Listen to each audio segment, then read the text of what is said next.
Hi everyone, welcome back to my channel. I have a different type of video for you today. I will be sharing my 21 days of lettering.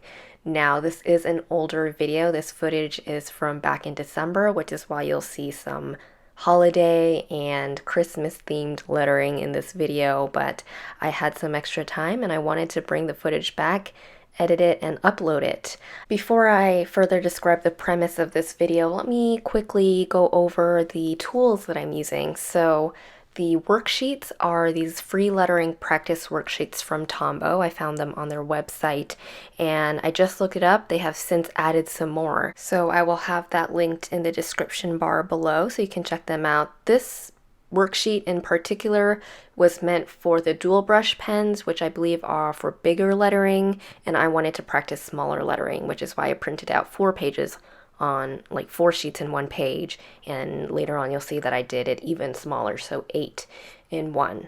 I switched back and forth between 2 pens. These are the Tombow calligraphy pens.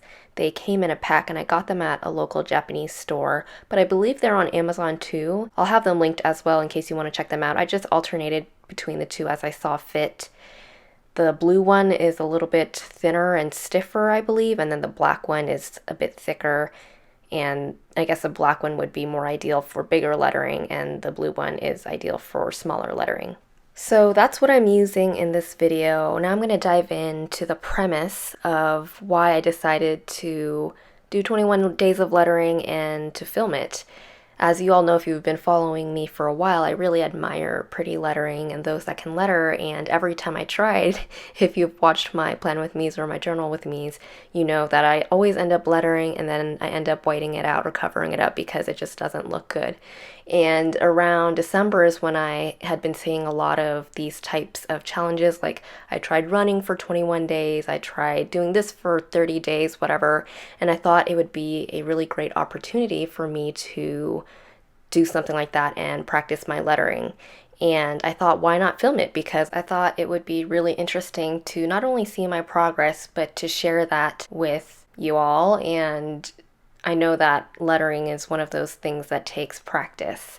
So that's what I realized when I kept consistently trying to letter words without having practiced. So this was my intention behind this 21-day challenge. And it's one of those things where it takes more than 21 days to get good at, I feel, but this was just a starter. Now let me share how my lettering progressed, what I thought about my lettering as it progressed through the days, as well as my thoughts on this worksheet. So this video is sped up to 20 times the speed, so as you can imagine, I'm lettering really slowly, and I think there's value in that. It's probably harder to tell with a sped up video, but the first few days took me a long time. I think I had a goal of like 2 worksheets per day, or 3 worksheets per day, I think 2 worksheets per day. So the first 2 days took me like maybe 10-20 minutes each because I was really cognizant about getting the stroke right. So the downstroke is thicker and the upstroke is thinner, and that took me a while to get used to. Even throughout the video, I still had to really slow down and get my hand to do that. When I write, normally I press very, very hard. So it was definitely a learning curve to press lightly on the upstrokes. And actually what I found was most difficult was that transition between the downstroke and the upstroke. It really requires patience and slowing down to finesse that transition. And you'll also see throughout the video that I experiment with how I hold the pen to see if it affects how I write. And you'll see me using like different positions, different heights, like where I place my hands on the pen, just to see what feels good and what allows me to manipulate the brush strokes most easily. And that's something I'm still struggling with, by the way. So 21 days of practice is definitely not enough. But like I said, this was a great starting point. Anyway, let's move on and talk about the pros and cons of this worksheet. So, or I guess worksheets, because there's more than one. So let's start with the pros. I really like that there are both lowercase and uppercase letters and numbers as well, so you can kind of practice the entire range of things that you would letter.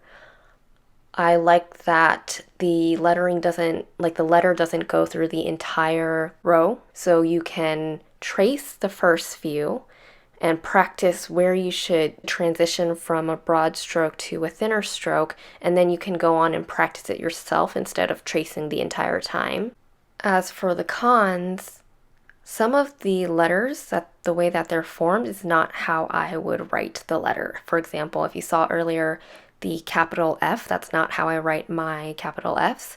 So that one is a little tricky. You kind of have to figure out for yourself how you would letter that letter. Another con is that they're just individual letters, so something that I think requires more practice is blending two letters together. So that transition between like an E and an R, or like a W and an O, those transitions require practice. And I guess that would be like a level 2 type thing, if you will. But that's one of the reasons that I went off the worksheets and started practicing individual words, because one, I had to write Christmas cards, hence the Merry Everything and the Happy New Year. But also I wanted to actually practice those transitions between different letters and how they look not just individually, but together with each other. But overall, I do think that these worksheets are a great starting point to get the foundation of each letter in and how each letter should flow. And it definitely gives you the framework to actually practice each individual letter instead of practicing, say, words where certain letters get used more than others, right? And through these worksheets, I realized that I really have trouble with certain letters like W's and K's and D's. For some reason, I just can't make it look good. So now I know that I should spend some extra time practicing and experimenting with certain letters and transitions so that it works well with how I write. Oh, by the way, sorry if you hear the piano in the background. My brother is practicing. Also, I just realized that the portion after the memory card full transition is sped up 8 times the speed instead of 20 times the speed, which is why the lettering seems much slower now. So that about sums up my thoughts from my initial 21 days of lettering. Let me know your thoughts, and if you have any tips or tricks, I would love to hear that as well in the comments. Thank you so much for watching. I hope you enjoyed this newer, different type of video from me, and I will see you in the next one. Bye.